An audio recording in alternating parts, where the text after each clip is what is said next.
تا حالا دقت کردید چرا بعضی روزا همه چیز انگار سر جاشه؟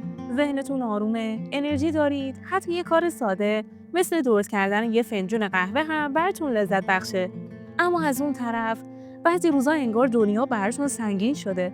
ذهن شلوغ، بدن خسته و هیچ چیز نمیتونه حالتون رو خوب کنه. چرا بعضی روزا حس میکنید در هماهنگی کامل با زندگی هستید و بعضی روزا انگار همه چیز به هم ریخته؟ این سوال دقیقاً همون چیزیه که آیورودا سالهاست بهش جواب داده. اما وقتی اسم آیورودا میاد، خیلی‌ها میپرسن آیورودا چیه؟ یه علمه یا فقط یه باور باستانی؟ میشه بهش اعتماد کرد؟ خب اینجا تو کانال یوتیوب دکتر پیچک قراره به این سوالا جواب بدیم. امروز به یه زبان ساده و بر اساس علم و روانشناسی بررسی میکنیم که آیا آیورودا یه علم واقعی و کاربردیه یا فقط یه هنر قدیمی که حس خوبی به ما میده. پس با من همراه باشید.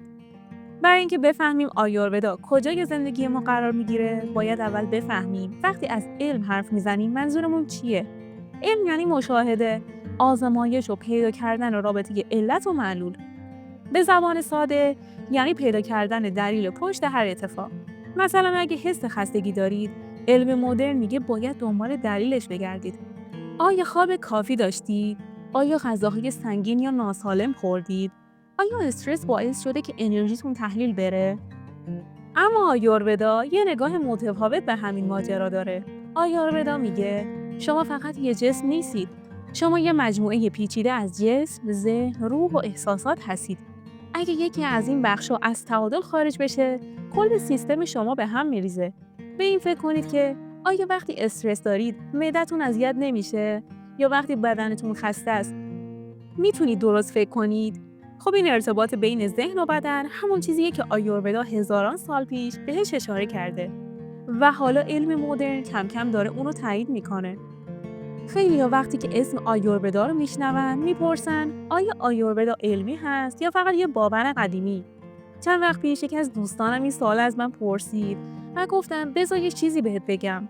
آیورودا هزاران ساله که داره به آدمو کمک میکنه تا بهتر زندگی کنن.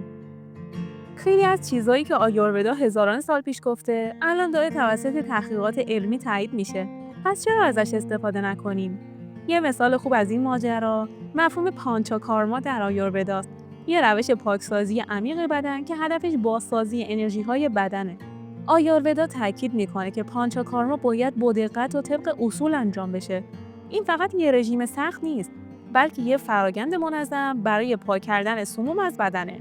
علم مدرن هم کم کم داره نشون میده که روش‌های پاکسازی آیورودایی میتونن تأثیرات مثبتی روی کاهش التهاب، بهبود عملکرد سیستم ایمنی و حتی سلامت روان داشته باشن. یکی از اصول کلیدی آیورودا مفهوم پراکریتی یا طبیعت بدنی هر فرده. آیورودا میگه هر فرد ترکیب خاصی از 3 تا انرژی اصلی داره. واتا یعنی حرکت، پیتا یعنی آتش و سوخت و ساز و کافا یعنی ساختار و ثبات. این 3 تا انرژی تعیین میکنن که بدن و ذهن شما چطور کار کنه و چه نیازایی داشته باشه. حال تحقیقات مدرن روی میکروبیوم روده نشون داده که این مفهوم چقدر دقیق بوده. مطالعات علمی ثابت کرده افرادی که پیتای غالبی دارن، باکتری‌هایی دارن که از بیماری‌های التهابی محافظت میکنن و افرادی که کافای غالب دارن ممکنه بیشتر مستعد بیماری‌هایی مثل دیابت و چاقی باشن. آیورودا بدون داشتن ابزارهای پزشکی مدرن این تفاوت‌ها رو هزاران سال پیش شناسایی کرده بود. خب یکی دیگه از بخش‌های کلیدی آیورودا تمرین‌های یوگا و تنفسیه. مثلا نادی شودانا یا تنفس متناوب که استرس رو کاهش میده و ذهن رو شفاف میکنه، یا یوگا نیدرا که مراقبه خوابگونه است و بدن رو وارد یه حالت عمیق از آرامش میکنه. مطالعات مدرن نشون داده که این تمرین‌ها میتونن به کاهش اضطراب، بهبود خواب و حتی تعادل هورمونی کمک کنن. خب اینجا 2 تا تمرین آیورودایی رو بررسی می‌کنیم که علم هم تاییدشون کرده. یکی نادی شودانا یا تنفس متناوبه. این تمرین تنفسی استرس رو کاهش میده، ذهن رو آروم میکنه و به تعادل بدن کمک میکنه. خب چطور انجامش بدیم؟ به این منظور باید سوراخ راست بینیتون رو با انگشت شست ببندید. از سوراخ چپ نفس عمیقی بکشید. حالا سوراخ چپ رو ببندید و از راست بازدم کنید. این کار رو 5 دقیقه انجام بدید. مورد دوم یوگا نیدرا یا مراقبه خوابگونه هستش.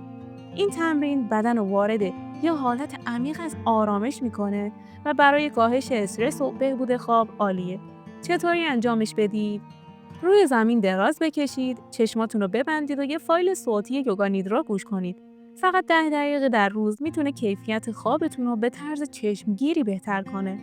خب پرسیده میشه که آیورودا علم جادو هست یا یه چیز فراتر؟ بیایید واقع بین باشیم. علم مدرن هنوز همه جنبه‌های زندگی رو نتونسته توضیح بده. حس عشق، آرامش یا اون لحظه‌ای که غروب خورشید رو می‌بینید و حس می‌کنید دنیا متوقف شده، چیزایی هستن که علم هنوز نتونسته کامل اندازه‌گیری کنه.